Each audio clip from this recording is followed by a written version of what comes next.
I'm resending my chat, but I'm a slim guy trying to put on lean muscle, mostly calisthenics. Is all of this pretty much the foundation of both putting on muscle and also losing weight?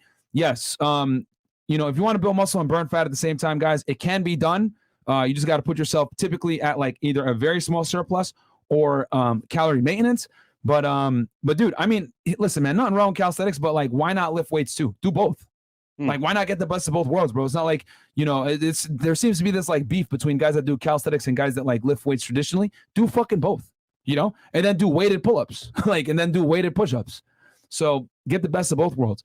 What can you guys do that don't? What can guys do that don't have the genetic shoulder to hip ratio that creates the V body shape? That's Wayne from $20. No, that's anyone can create a V taper, my friend, to some degree. Is it going to be as pronounced? Maybe your waist isn't as thin as the other guys, but any guy can create a V taper if you go to the gym and take and build up your back, build up your width, and then while simultaneously focusing on not being a fat piece of shit.